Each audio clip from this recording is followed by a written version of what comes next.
So I have a new project, because you know, you never can have enough mini bikes. So I have this Baja Racer mini bike. I think it's from 2010. It's got a little 3-horse on it and a little disc brake. Looks like you put a new handle grip, a twist grip. Tires look decent. But anyway, yeah, so it looks like a cool little bike. But the only thing is, it just doesn't have enough power. So I think I have the perfect engine for it. I have this Predator Hemi, and the only thing I did to it was a 7-degree flywheel key, a high flow air filter. I put a header pipe on it, and I unhooked the all the governor linkage and stuff, and I took out the internal governor and blocked all the holes. Otherwise, it's just a completely stock Predator. But I mean, that's a good starting point for that mini bike. I think it'll go on there really good. I mean, perfect engine for it.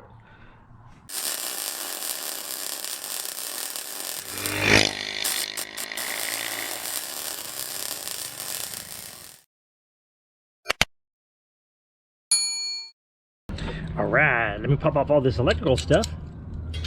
All this electrical stuff, meaning the kill switch. It's gonna be a super easy swap, probably easier than the Coleman bike. Putting a Predator on this. I mean, it looks like it's a bigger frame overall, a little bit bigger frame.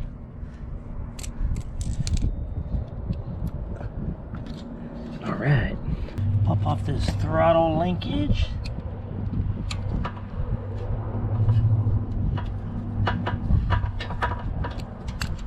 All right, there's that. Alrighty. Unbolt the engine and we should be good to go. Man, that was easy. It's like a 5-minute removal. Alright, looks like it's ready to come off. There it is. Literally took 5 minutes. Alrighty. Alright, let's see how this Hemi fits on here. Well, look at that. It doesn't even look like I have to remove the rear fender if I don't want to. Oh, that's cool. So it doesn't look like the engine mount is going to line up. There are a couple of the bolts will line up, but the other ones are not. So I'm going to have to drill this beast. So what's cool about it is I can put the pipe on and see where everything clears.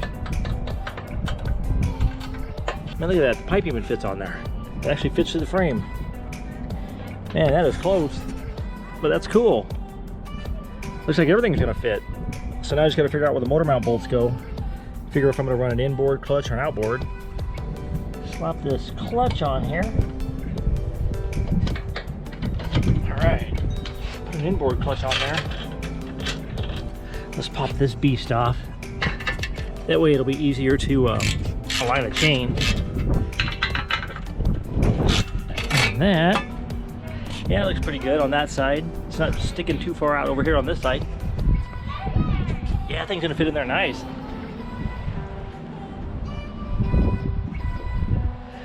So I'll probably go ahead and yank a couple links out of this chain just to move back a little bit. So let me go ahead and yank a couple links out of this chain, because this thing is entirely too long, man. There's that. There's a couple links out of that. That should help it out.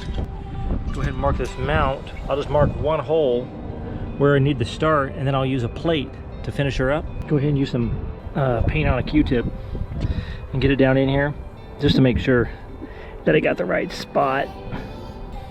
Now, just pull this beast off and mark my holes.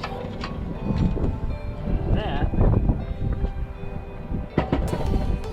Alright, so my circle's right there. And what's cool about it is, I have this motor plate that I put on here as a template, so I know exactly where to mark everything.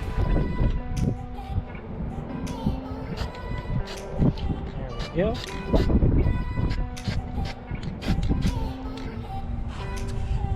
Alrighty then.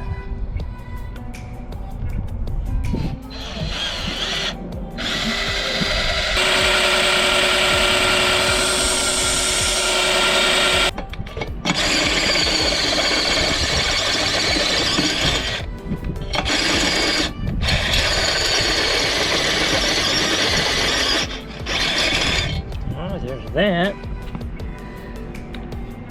Pretty much I just drill them right in the middle of where the plate is, where the marks are, and there's plenty of room for adjustment with the I just drill a little bit oversized hole, and then I just use the tensioner for the chain adjustment. So I don't really have to put slides. I mean, I can, but it makes it a lot easier just using the tensioner as a chain adjuster. And I just use the chain breaker and cut the chain down to get it closed.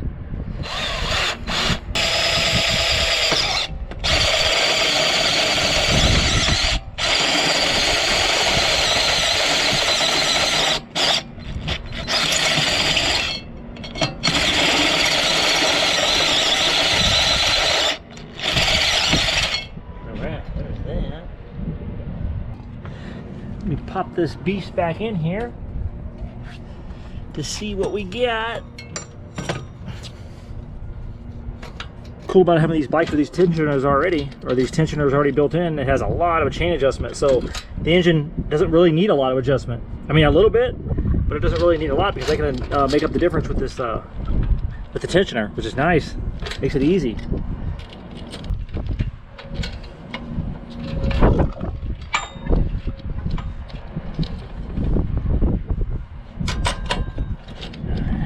That. Pop some engine bolts in this beast, and we should be on our way. All right. Now let me tighten down this tensioner. It almost looks like I don't even have to tighten down the tensioner. But let me see. Maybe a little bit. Things are already pretty tight, decently tight.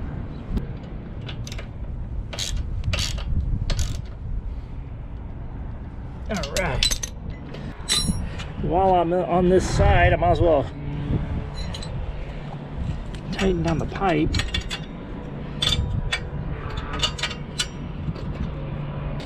Alright. Tighten down this clutch. There's that. So there's a clutch done. Pipe is tightened. Chain adjustment's really good.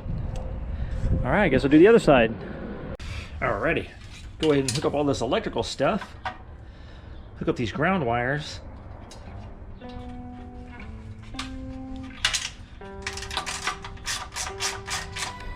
Alright, tighten this baby back up. Alright, there's that. Maybe throw a little zip tie on here, make it look nice. I think I'm going to go ahead and just swap out this stock carb with the Mikuni because I'm going to ultimately put a Mikuni on it anyway. So I might as well just do it now because otherwise I'm going to have to hook the throttle linkage up two different ways. And with Mikuni, I got a well-day tip on the cable, so I might as well just go ahead and do that now. Make it a lot easier. So let me pop off this stock carb. Alright, that. Alrighty.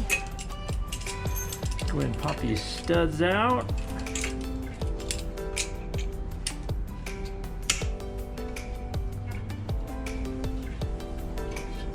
Alright, the manifold comes with the, in the kit, comes with all the hardware and a gasket, but it already has a gasket on there.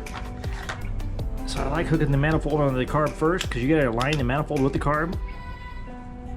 And if you don't, you can get it off in here and it'll leak. So that's why I like doing it off the bike. Now let's go ahead and pop this carb on here. And we should be good to go. All I'm gonna do is hook up a linkage. I love these because they're so easy to tune, so easy to put on, so easy to take off, so easy to change jets in, so easy to hook the throttle linkage up. It's just a lot easier. And what's cool about them, they support the mods for later on, in case you put a cam and stuff in it. Now maybe I'll put the tank on first and then go ahead and hook the linkage up. That way I can do the fuel line and stuff. So what's cool about it, this tank's from the 196cc Coleman bike. It looks a little bit better than the Predator tank. And it'll bolt right up to a Hemi because the mounts are at an angle, like on a Hemi.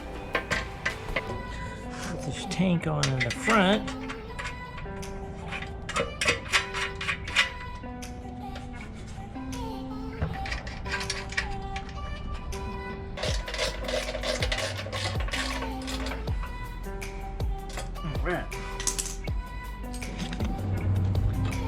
Let's go ahead and solder an end on this beast, and we should be all right.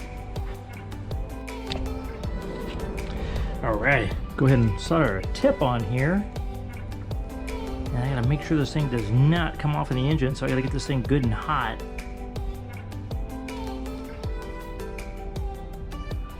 So I got that on there. Now go ahead and install this in the plunger. Little dust shield. And get it on there. There we go. And that. A little spring in here for the slide.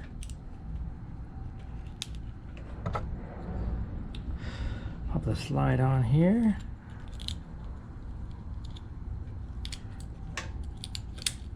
All right, that should do it to it. Put the slide down in here, and we should be good to go. See if we get full throttle. Yeah, that's why I like these. The throttle linkage is so much easier to hook up. Alrighty. Alright, let's see if this beast is getting full throttle. Yep. Looks like it. Alright. Yeah, that's what I love about these. They're just so easy to hook up. Now to zip tie all the throttle cables up here. Another one right there. Let me take off this beast.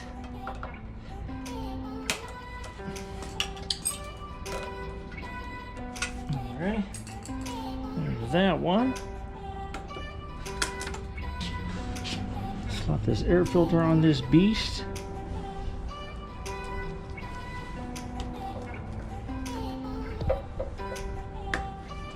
Came with the kit. Get the carb all hooked up. Linkage all done. Gas tank on. Get a little clamp for that fuel line. Alrighty, got this beast done. It's a pretty easy swap actually. It's easier to put a Predator on here than it was a Coleman bike because I could actually leave the fender on here. It had a little bit more room. I think the frame's a little bit bigger. But anyway, yeah, it's a nice swap. Fits perfect. Even the pipe fit on there nice, which is cool. Might have to weld that pipe on though, or weld the tip on. But anyway, the only thing I need now is a chain guard, but otherwise I can still ride it around. The Coleman 196 tank fit on the Predator, because the mounts are the same, which is cool. But anyway, then I had two drill holes in the motor mount, but other than that, it was a pretty direct fit. Pretty easy swap.